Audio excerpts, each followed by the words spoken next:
Pisau-pisau diarahkan ke semua orang. Semua orang paranoid terhadap orang lain. Dan pada akhirnya, yang paling paranoid terhadap Donald Trump. Apakah saya disukainya? Apakah saya tidak disukainya? Apa yang dipikirkannya? Semua orang ini bertanya pada saat tertentu, apa yang ada di kepala Trump? Michael Wolff, kita tidak sedang dalam penutupan podcast. Saya mencoba membayangkan dunia di mana semua podcast ditutup. Akan ada keheningan di seluruh planet ini. Apakah keheningan itu akan seperti keheningan yang dialami para jenderal saat mendengarkan Pete Hegseth? Saya pikir itu adalah keheningan yang unik, keheningan yang penuh dengan skeptisisme, kengerian, dan rasa jijik. Saya benar-benar ingin kita mengupas pidato itu. Ketika kita merekamnya pada hari Selasa, kita tidak punya waktu untuk memahami sifat sebenarnya dari pidato itu, tetapi saya pikir kita berdua telah mendengarkannya secara lengkap sekarang. Dan saya benar-benar ingin membahas bagian di mana dia menyeruput kopinya dan membuat momen yang aneh. Tetapi pertama-tama, saya pikir kita harus mengingatkan orang-orang kemana kita akan pergi. Saya membawa sepatu bot anti air dan saya menyemprot diri saya dengan insektisida. Apa yang telah Anda lakukan untuk mempersiapkan perjalanan kita? Dan Anda akan melakukan penjelajahan gua. Saya tidak akan melakukan penjelajahan gua hari ini. Sebenarnya, saya pikir saya akan melakukan penyelaman gua. Saya pikir saya akan melakukan penyelaman gua. Kemana kita akan pergi? Saya pikir ada baiknya mengingatkan orang-orang baru di podcast kita dan juga audiens kita yang kita cintai. Kita akan masuk ke dalam pikiran Trump. Dan sekali lagi, saya akan menegaskan bahwa disinilah semua orang harus pergi. Tetapi orang-orang tidak melakukannya. Mereka benar-benar berasumsi bahwa Trump adalah politisi biasa dan Anda melihatnya dan Anda dapat mengikuti tindakannya. Dia harus dinilai berdasarkan tindakan dan kebijakannya, yang sama sekali bukan cara untuk memahami pria ini. Dan jika Anda melakukannya dengan cara itu, Anda tidak akan mengerti. Dan yang harus Anda pahami adalah bahwa dia termotivasi oleh berbagai hal yang tidak pernah masuk ke ranah politik.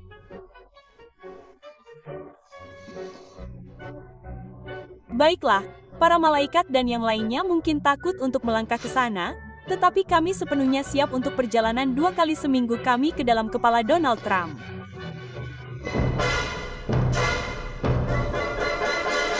Baiklah, kita harus berbicara tentang sindrom gangguan Trump, yang dituduhkan kepada kita berdua oleh Stephen Chang, juru bicara Pers Gedung Putih. Tetapi Anda, sebagai seseorang yang telah menghabiskan, seperti yang Anda katakan, 10 tahun mempelajari pria ini, Anda tampak relatif normal. Saya tidak tahu, saya hampir tidak dapat mengingat seperti apa saya sebelum Donald Trump. Dan semakin banyak dan itu adalah hal yang berbahaya. Tidak seorang pun dari kita di negara ini dapat mengingat seperti apa kita sebelum Donald Trump, yang merupakan semacam trauma. Dan saya pikir Anda membuat poin yang sangat bagus minggu lalu dan saya terus mendengar poin ini dari orang-orang, yaitu, apakah seperti ini rasanya menjadi seorang otokrasi? Karena saya keluar, saya memesan cappuccino, saya mendapatkan kue, saya berjalan di sepanjang jalan, semua orang keluar berlari, jogging, Anda tahu, teman-teman menelepon dan mengatakan mereka menggunakan GLP-1. Kehidupan tampak sangat normal, namun secara politis kita tahu itu sama sekali tidak normal. Saya rasa itu benar-benar tergantung pada siapa Anda.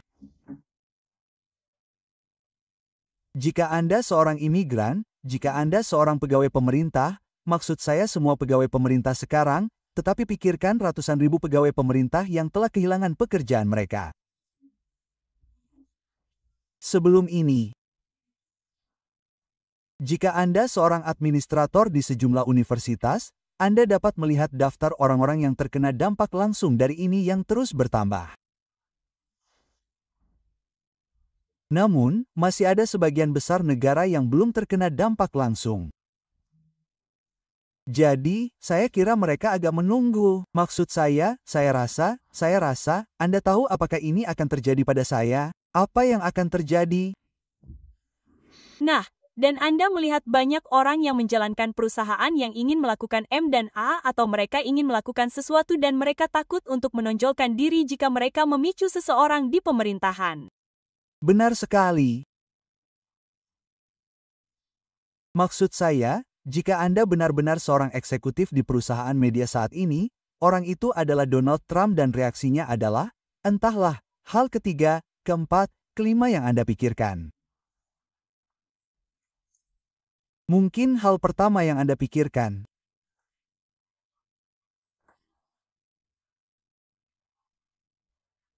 Maksud saya, Jimmy Kimmel, ABC atau Disney Corporation, yang memiliki ABC, setidaknya memberi tanda bahwa pemerintahan sedang mempermasalahkan Jimmy Kimmel, mereka menyerah.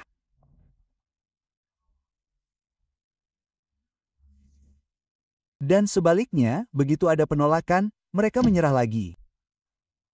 Jadi, ini semua terjadi sebagai reaksi terhadap Donald Trump. Jadi, apa yang Anda dengar dari Gedung Putih tentang bagaimana Donald Trump mendekati penutupan pemerintah? Dia terus-menerus mengatakan bahwa kita harus menang dalam penutupan pemerintah. Jadi, dia langsung mengubahnya menjadi konflik ala Trump. Menang atau kalah? Siapa yang akan menang? Siapa yang akan tampak sebagai orang yang dominan? Siapa yang paling berkuasa di ruang penutupan pemerintah ini? Chuck Schumer atau Donald Trump, yang merupakan, Anda tahu, yang merupakan ide yang agak menakutkan jika Anda seorang Demokrat. Lanjutkan, karena Anda mengatakan bahwa Anda merasa ini bukan saat yang tepat bagi Chuck Schumer, bahwa dia seorang administrator, dia orang di balik layar, dia suka melakukan negosiasi dan menyelesaikan sesuatu. Dan seperti yang selalu Anda tunjukkan, Trump menyukai konflik, tidak menginginkan apapun selain pertarungan tangan kosong. Dan sekarang dia melakukannya.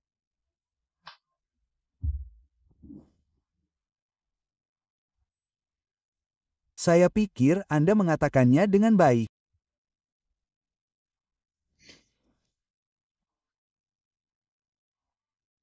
Anda tidak perlu saya mengatakannya.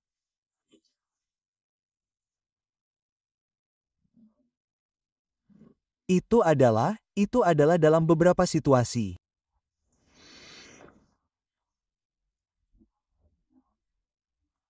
Trump adalah, Anda tahu, dia adalah pelaku transaksi di balik layar. Yang mungkin saja akan dia lakukan. Dan dalam benaknya sendiri, saya rasa, dia mungkin bingung tentang perannya di sini. Di satu sisi, dia melihat, oke, saya harus mendapatkan kesepakatan terbaik yang saya bisa. Tetapi di sisi lain, perannya hanya untuk melawan Donald Trump. Apa masalah dengan Partai Demokrat? Dan partai itu tidak punya apa-apa selain masalah. Tetapi masalah utamanya adalah bangsa ini percaya bahwa partai itu lemah.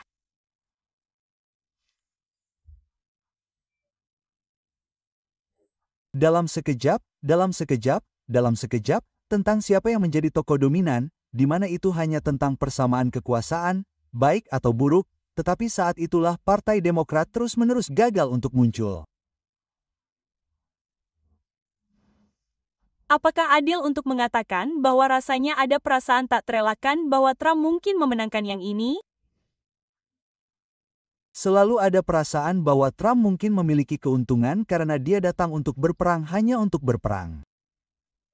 Benar. Dan memiliki kapasitas yang sangat besar untuk tidak menyerah ketika orang lain menyerah. Sekali lagi, pikirkan 4 dakwaan pidana. Dan dia terus saja mengalami Kebangkrutan yang tak ada habisnya. Maksud saya, ini adalah modus operandinya melalui bisnis, politik, dan kehidupan. Benar. Dan juga fakta bahwa dia pada dasarnya tidak rasional. Dan itu adalah keuntungan yang luar biasa untuk terlibat dalam pertarungan. Itu semacam Anda akan melakukan apapun di luar apa yang akan dilakukan orang lain yang lebih masuk akal.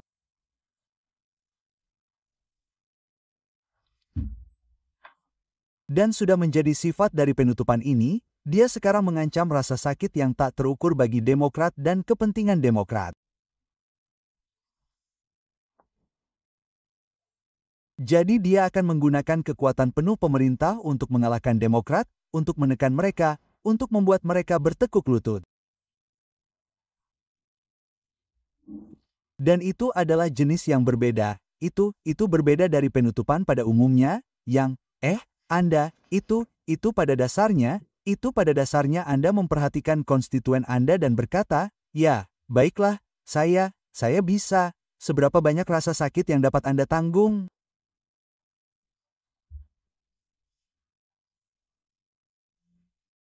Bisa dan akhirnya kedua belah pihak merasakan bahwa rakyat Amerika, Anda tahu, menderita karena tingkat layanan pemerintah yang sekarang tidak mereka dapatkan.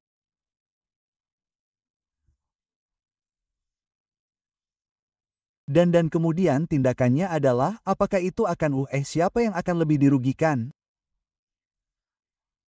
Dan kemudian ada negosiasi dan penyelesaian. Jadi Trump membawa ini melampaui itu dan mengatakan, saya masih memiliki kekuatan pemerintah Amerika Serikat di sini dan saya dapat secara khusus mengarahkan itu melawan kepentingan Partai Demokrat. Jadi saya akan menyakiti Anda. Saya akan menggunakan kekuatan saya untuk menyakiti Anda. Maksud saya New York Times memiliki cerita di mana mereka mengatakan ya ini penutupan ini berbeda karena Trump adalah kartu liar. Sekarang yang dimaksud adalah orang-orang takut pada Trump bahwa dia berhasil menjual fakta bahwa dan dia berbicara dalam kebijakan luar negeri. Dia berbicara tentang ini, dia tentang menjadi orang yang tidak dikenal, tidak ada yang tahu apa yang akan dilakukan orang gila dan itu sebagian sikap dan sebagian benar bahwa dia orang gila. Jadi, apakah Demokrat punya cukup kekuatan untuk menanggung rasa sakit? Maksud saya masih merasa sulit memahami bagaimana penutupan pemerintah dapat membantu partai yang memiliki ketiga cabang pemerintahan. Maksud saya, Anda tahu, ratusan ribu orang kini dirumahkan. Semua jenis layanan ditolak bagi masyarakat. Ini terasa sangat tidak berfungsi. Saya punya seorang teman yang datang dari Eropa minggu ini dan dia tidak dapat membayangkan penutupan pemerintah. Maksud saya, ini bukanlah sesuatu yang terjadi pada negara-negara yang berfungsi dengan baik dan sulit untuk melihat bagaimana ini menguntungkan Trump karena dia memiliki semua kekuasaan. Namun, masalah lainnya adalah seperti yang Anda tunjukkan, Chuck Schumer tampaknya tidak dapat mengartikulasikan mengapa mereka melakukan ini dan selain perawatan kesehatan. Dan seperti yang Anda sarankan di podcast terakhir kita bersama, mengapa mereka tidak menjadikannya tentang Epstein saja? Ya. Sekali lagi, Demokrat selalu menggunakan kebijakan. Ya, itu hal yang wajar dan ada. Alasannya, hal yang logis adalah mengatakan apa hakikat pemerintahan? Itulah kebijakan yang mereka buat. Dan kebijakan itulah yang membantu orang atau menyakiti orang. Dan melampaui itu, yang berarti tidak sepenuhnya benar. Itu sebenarnya sesuatu yang jauh lebih besar, bahwa pemerintah seharusnya peduli dengan pesan. Pemerintah seharusnya peduli dengan makna hidup. Tentang apa artinya menjadi orang Amerika pada saat ini.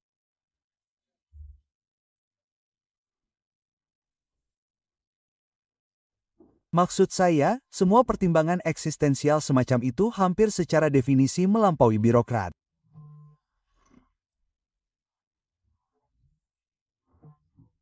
Itu bukan pekerjaan birokrat. Bukan. Dan saya pikir mereka selalu berada di posisi itu.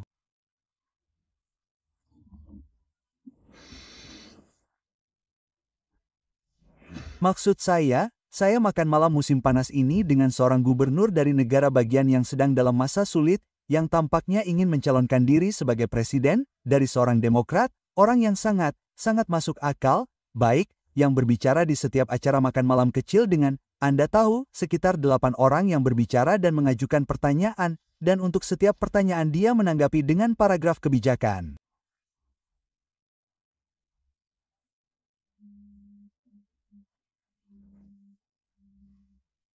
Dan Anda tahu?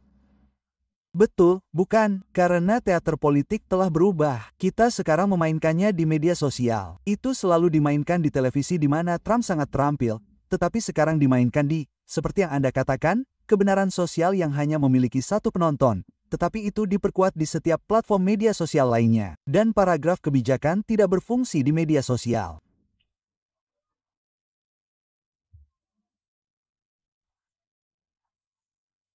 Ya, saya rasa itu tidak berfungsi dalam lingkungan yang emosional di mana orang benar-benar menginginkan jawaban lain, contoh lain, alasan lain untuk percaya pada usaha Amerika ini.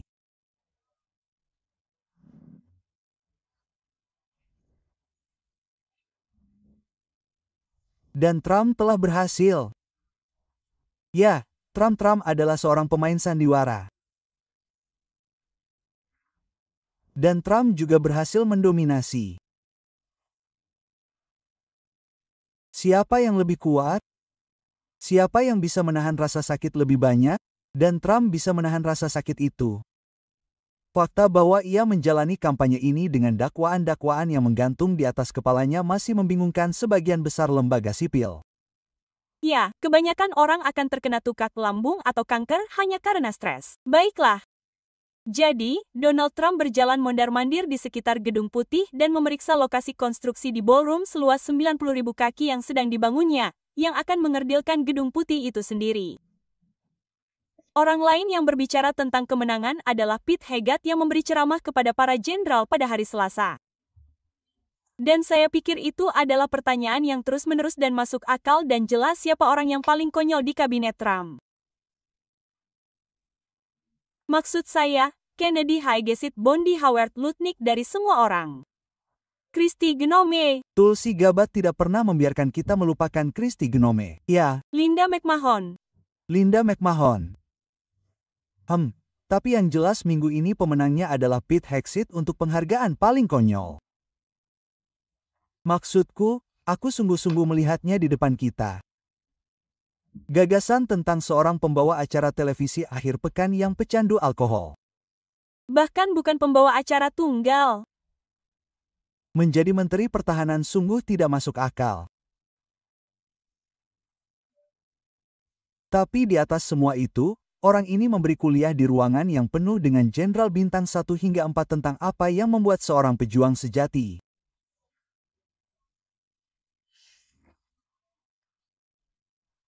Dan seperti yang Anda katakan di tengah-tengah ini, menyeruput kopinya, sungguh di luar apa yang bahkan bisa disebut parodi. Maksudku, Anda bahkan tidak percaya ini terjadi.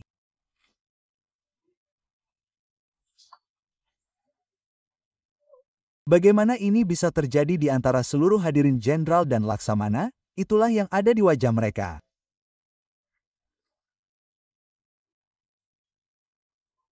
Bagaimana ini bisa terjadi? Dan kemudian saya kira dan apa artinya ini? Maksud saya, ini adalah 2 pertanyaan besar minggu ini. Maksud saya, ada begitu banyak hal yang harus dibahas dalam pidato ini. Maksud saya, tidak sedikit kesunyian dalam pidato itu. Anda tahu, frasa itu, diam itu memekakkan telinga, yang tidak pernah saya hargai sepenuhnya sampai melihat mereka menanggapi, yang mana tidak ada tanggapan. Dan seolah-olah mereka takut untuk menanggapi karena saya yakin mereka takut kamera mencari-cari pandangan orang lain. Tetapi juga kritikan keras terhadap mereka bahwa dia hanya mengkritik bagaimana militer dijalankan oleh presiden sebelumnya. Baiklah, mundurlah sejenak karena Anda tahu maksud saya mereka telah menemukan diri mereka terjebak di militer di tengah-tengah apa yang jelas merupakan peristiwa politik. Dengan semua pelatihan militer yang menyatakan bahwa kita tidak terlibat dalam politik. Dan di sini dia membuat pidato yang jelas sangat politis. Arti dari pidato ini sebenarnya semacam penghinaan. Anda semua telah dipanggil ke karpet di sini. Kita adalah mantan pembawa acara televisi akhir pekan yang pecandu alkohol yang sekarang menjadi bos. Maksud saya pikir kita juga harus mengingatkan orang-orang. Jangan lupakan momen luar biasa ketika menjadi jelas bahwa dia telah membocorkan rincian rahasia dari aksi militer langsung di WhatsApp. Maksud saya, Mike W.S., penasihat keamanan nasional, yang secara teknis melakukannya, tetapi ada Pete Hegseth, Menteri Pertahanan yang memberikan rincian tindakan secara langsung. Maksud saya, itu adalah momen yang aneh dan memalukan, dan di sanalah dia menguliahi para jenderal ini. Setiap kali Anda berbicara dengan siapapun dari Anda yang bekerja di Pentagon, maksud saya, Anda tahu itu semacam respons "Oh my God". Maksud saya, Anda tahu, militer belum pernah melihat hal seperti ini. Saya benar-benar percaya dan itu benar-benar aspek lain dari ini. Maksud saya, itu adalah aspek Trump dari ini, ketidakmampuan Trump untuk memahami atau menghargai budaya kelembagaan. Dari sudut pandang Trump, itu adalah militer, dia menyebutnya militer saya. Jadi, seperti, oke, orang-orang ini bekerja untuk saya. Mereka di sini untuk melakukan apa yang saya ingin mereka lakukan. Dan mereka di sini untuk berguna bagi saya. Ini ada di sana, jadi ini terlihat melampaui tugas kepada Tuhan dan negara. Ini adalah tugas untuk Donald Trump yang merupakan satu-satunya cara dia melihat sesuatu. Maksud saya benar-benar percaya bahwa dia memiliki ketidakmampuan kognitif untuk memahami ini dengan lebih baik, untuk memiliki ide yang lebih umum dan lebih umum tentang tujuan yang lebih besar.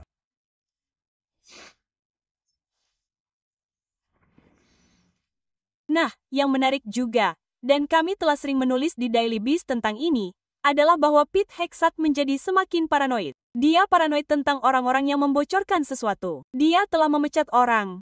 Dia sekarang mengatakan bahwa dia akan melakukan apa yang disebut tes kebenaran atau kebohongan secara acak. Ketika Anda menguji seseorang untuk melihat apakah mereka berbohong atau tidak, mereka akan membutuhkan detektor kebohongan. Detektor kebohongan. Saya masih merasakan apa yang mereka sebut rasa sakit terobosan dari operasi pinggul saya baru-baru ini. Jadi, saya sempat membayangkannya saat saya sedang memikirkan ide tes pendeteksi kebohongan. Tetapi semua yang kami dengar dari Pentagon adalah bahwa Pete merasa semakin paranoid, bahwa orang-orang mengintai pekerjaannya dan bahwa Pentagon berniat jahat padanya. Saya tidak ragu Pentagon berniat jahat padanya, tetapi begitulah perasaan semua orang di sekitar Donald Trump. Benar, maksud saya, semua orang saling menyerang. Semua orang paranoid terhadap orang lain. Dan pada akhirnya yang paling paranoid terhadap Donald Trump. Apakah saya disukainya? Apakah saya tidak disukainya? Apa yang dipikirkannya? Semua orang ini bertanya-tanya, apa yang ada di kepala Trump? Nah, dan jelas, seperti yang selalu Anda katakan, ini tentang satu orang penonton. Dia berbicara kepada satu orang penonton pada hari Selasa, meskipun faktanya dia telah mengumpulkan semua orang di sana. Jadi, kita melihat bendera Amerika yang besar di belakangnya, yang merupakan referensi ke film Jenderal Patton yang sangat disukai Trump. Banyak presiden yang menyukai film itu. Itu juga film favorit Nixon. Oke. Dan sebenarnya, itu film yang bagus. Adegannya memukau. Kapan terakhir kali Anda menonton ini? Saya sering menonton film ini. Itu film favorit. Itu film favorit saya. Jujur saja, saya belum pernah menonton film ini, dan saya akan menontonnya. Saya sebenarnya berencana untuk menontonnya akhir pekan ini. Dan saya rasa lebih baik dia mencantumkannya di sana daripada Fatal Attraction. Yang akan lebih sedikit meskipun Tuhan tahu Pete Hegseth memiliki kehidupan rumah tangga yang sangat dramatis. Anda tahu, yang mengharuskannya menerima surat dari ibunya yang mengatakan bahwa dia adalah seorang pelaku kekerasan terhadap wanita, yang, bagi seorang ibu untuk menulis surat kepada putranya, saya pikir merupakan momen yang menghancurkan, begitulah harapan orang. Jadi, dia adalah pria dengan latar belakang yang sangat rumit. Ia dituduh, seperti yang kita ketahui, melakukan pelecehan seksual, yang menyebabkan beberapa senator AS, Joanne Ernst, merasa khawatir terhadapnya. Namun, ia berhasil melewati proses konfirmasi Senat dengan suara penentu oleh JD Vance. Saya pikir ini adalah pidato yang, melihat beberapa komentar di YouTube, ia sampaikan untuk membangkitkan semangat dan ini adalah upayanya agar dianggap serius sebagai calon presiden potensial. Saya rasa semua orang di sekitar Trump tahu bahwa ia tidak sehat. Dan mereka melihat pergelangan kakinya yang bengkak. Mereka melihat fakta bahwa ia tidak sekuat sebelumnya. Mereka melihat kicauan gila pada pukul 2 pagi di Truth Social. Dan mereka mulai memposisikan diri mereka sendiri dan JD Vance jelas mengambil alih podcast Charlie Kirk tidak memiliki dampak yang sama seperti yang saya pikir Pete Hegseth Addressing the Military lakukan. Sulit untuk sepenuhnya menghargai ini karena ini bukan masa jabatan kedua yang berdekatan, tetapi Trump adalah presiden masa jabatan kedua. Hal-hal yang sebenarnya salah bagi hampir semua orang di masa jabatan kedua. Hal-hal itu belum mulai salah. Trump adalah dan ini layak untuk dibahas. Dia benar-benar telah melawan tren masa jabatan kedua presiden sejauh ini. Pada saat yang sama, ini adalah masa jabatan kedua presiden. Itu akan berakhir. Dia secara resmi adalah bebek lumpuh. Dia tidak bisa mencalonkan diri lagi. Jadi meskipun Steve Bannon menyampaikan omong kosong tentang masa jabatan ketiga, tidak akan ada masa jabatan ketiga. Dan orang lain akan secara bertahap atau sekaligus muncul sebagai pembawa standar Partai Republik. Dan jadi ini musim yang terbuka. Siapa yang akan melakukan ini? Pete Hegseth, Bobby Kennedy, J.D. Vance. Maksud saya, ini semacam, Anda tahu, kita bisa kembali ke awal acara ini di mana kita berbicara tentang kekonyolan orang-orang di sekitar Trump, tetapi salah satu dari orang-orang konyol ini mungkin akan muncul sebagai kandidat presiden konyol berikutnya, dan, jika sejarah tidak begitu, kekonyolan adalah nilai tambah politik. Yah, saya pikir ada beberapa momen luar biasa dalam pidatonya. Yang paling penting, dia terus berkata, ini dipersembahkan kepada Anda oleh etos pejuang, lalu dia merujuk pada bukunya. Andai saja saya ada di ruangan itu, karena saat dia merujuk pada bukunya, yang mana dia melemparkan bukunya tentang pejuang, biasanya di dalam ruangan, terutama jika ruangan itu mendukung Anda, akan ada semacam tawa cekikikan, dan banyak orang akan membaca buku itu. Saya tidak merasa orang-orang mengerti bahwa buku itu ditulis olehnya. Secara teori, itu adalah lelucon yang merendahkan diri sendiri. Tetapi faktanya tidak ada tanggapan sama sekali. Setidaknya menontonnya saat ditayangkan di televisi. Lalu obsesinya terhadap jenggot, tentang potongan rambut. Kami mendapat banyak komentar yang mengatakan bahwa ini rasis, dan ini jelas ditujukan kepada orang kulit hitam. Banyak orang mengulurkan tangan dan berkata, yah, orang Sikh adalah pejuang yang perkasa dan mereka memanjangkan rambut mereka. Dan kemudian tidak ada yang menyebutkan hal yang menurutku paling menyedihkan dalam hal penampilan seseorang, yaitu tato. Maksudku, dia dipenuhi tato di jas kecilnya yang terlalu kecil untuknya. Dan dia punya lengan yang aneh seperti Jax yang tidak bisa dia letakkan rata di sisi tubuhnya. Jadi lengannya sedikit terangkat saat dia berjalan dan celananya terlalu kecil. Mari saya kembali ke tato karena salah satu cerita favorit saya di antara banyak cerita favorit kampanye adalah momen ketika di sebuah rapat umum tertentu, Trump didekati oleh seorang pria muda dengan tato di wajah dan dahinya.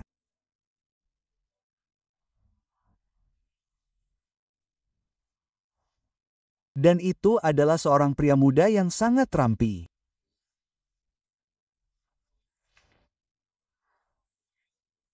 Dan Trump menerima pujian dan desakan pria ini bahwa dia adalah pendukung Trump terbesar sepanjang masa.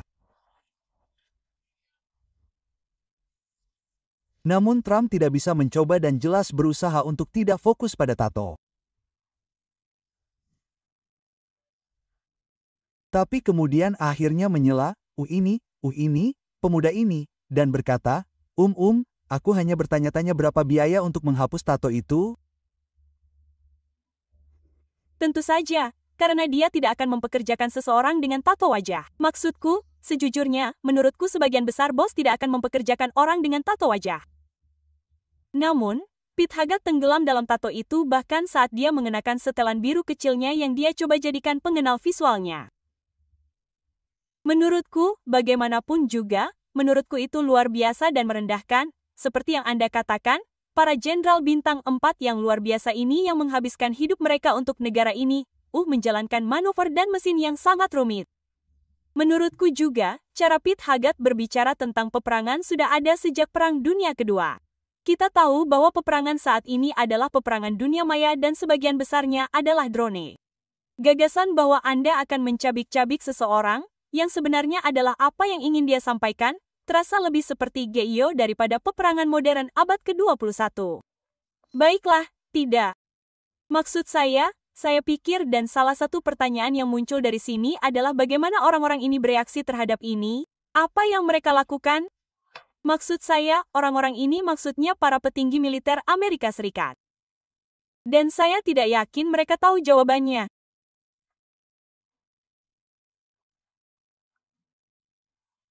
Saya curiga mereka tahu bahwa mereka berada dalam posisi yang sulit dan mungkin mustahil dan mereka hanya menahan napas dan berkata ini juga akan berlalu.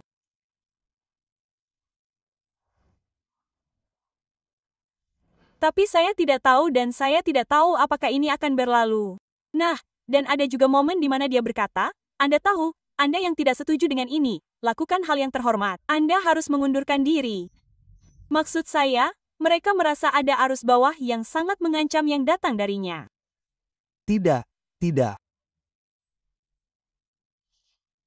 Maksud saya, pesannya adalah sekali lagi ini adalah militer Donald Trump, militer saya dan Anda harus mengesampingkan semua hal lain yang telah Anda pelajari tentang Tuhan dan negara dan menerima bahwa ini adalah keadaan yang Anda sekarang bekerja di bawah.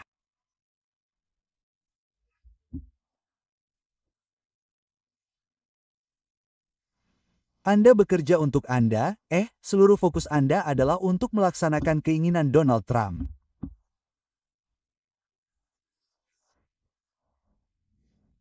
Ya, maksud saya tidak diragukan lagi, dan saya juga mencoba mencari tahu bagaimana mereka membicarakan hal ini satu sama lain. Bagaimana Anda, maksud saya, Anda hampir bisa melihat mereka melihat tetangga mereka dan bertanya-tanya, Anda tahu, Anda jelas tidak dapat menaruh apapun di media sosial. Tidak ada yang menulis surat lagi. Apakah Anda menelepon orang? Bagaimana Anda membicarakannya? Saya yakin mereka tidak tahu, ini lagi-lagi situasi yang mustahil. Jadi, maksud saya pikir mereka hanya terjebak menahan napas dan sekali lagi mengatakan ini juga akan berlalu, yang mungkin tidak. Yah, kita tidak akan melewati Michael. Kita akan terus berputar-putar di sekitar kepala Trump, menemukan celah dan sudut aneh dengan kejutan aneh di dalamnya. Jadi, saya akan menemui Anda Selasa depan dan siapa tahu apakah kita masih dalam penutupan. Apakah Kita akan berada di studio Selasa depan, saya pikir. Saya berharap bisa masuk ke studio dengan terlatih Tati ke studio. Baiklah, saya akan memberitahu Anda apa yang ingin saya lakukan. Saya ingin berterima kasih kepada orang-orang atas komentar mereka dan ada berbagai komentar yang ingin saya bacakan. Sebenarnya, saya akan memberikan beberapa pertanyaan cepat kepada Anda. Suzanne Daniel ingin tahu apa saja yang akan masuk ke perpustakaan Trump. Apa saja yang akan ada di perpustakaannya? Wahana dan Cangkir teh, dan saus yang akan membuat Anda berputar-putar. ya, Bisakah? Ini pertanyaan yang bagus. Bisakah Trump membangun ballroom Gedung Putih tanpa persetujuan dan perencanaan Kongres? Dan bisakah Presiden masa depan menghancurkannya? Dan bisakah mereka mengembalikan Taman Mawar kesayangan Jackie Kennedy yang tentu saja dia aspal dan pasang payung Marago di atasnya? nah, tampaknya dia bisa karena memang begitu. Jadi, apakah Itu karena dia mengumpulkan uangnya sendiri. Maksud saya, dia bilang dia membayarnya sendiri, tetapi faktanya, perusahaan telah melangkah maju untuk membayarnya. ya, tetapi saya berasumsi dan maksud saya, secara tradisional, Presiden memiliki keleluasaan yang luas atas Gedung Putih. Saya pikir ada beberapa kendala dan beberapa masalah pendanaan. Tapi sekali lagi seperti yang saya katakan, tampaknya dia bisa melakukan ini karena dia dan ya saya pikir seseorang presiden masa depan bisa kembali dan memulihkan Taman Mawar. Maksud saya pikir inti dari ballroom adalah membuatnya begitu besar sehingga tidak mungkin Anda untuk membatalkannya.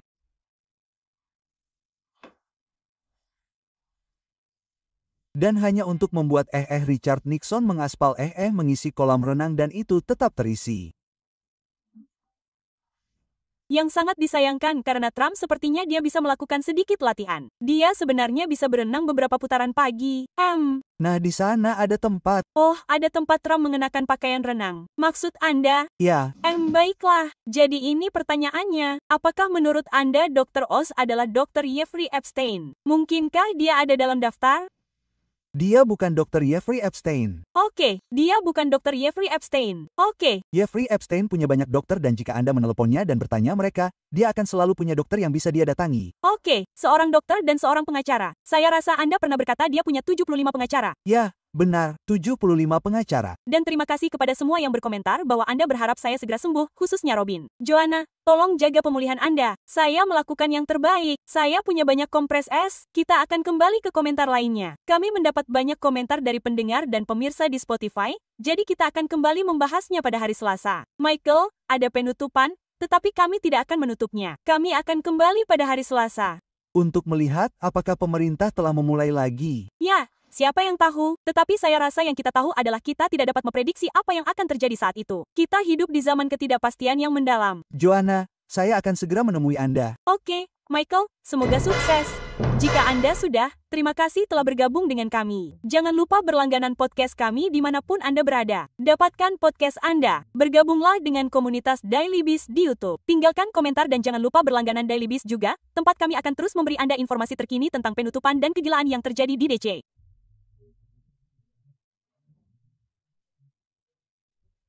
Jika Anda belum puas dengan DC, daftar untuk menerima buletin kami yang disebut The Swamp,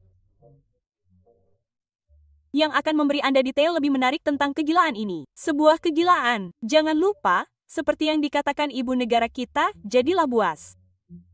Terima kasih kepada anggota tingkat buas kami. Anggota superior, Karen White, Heidi Riley, Connie Rutherford, Sharon Sipley, Andrea Hodel, dan Friedece.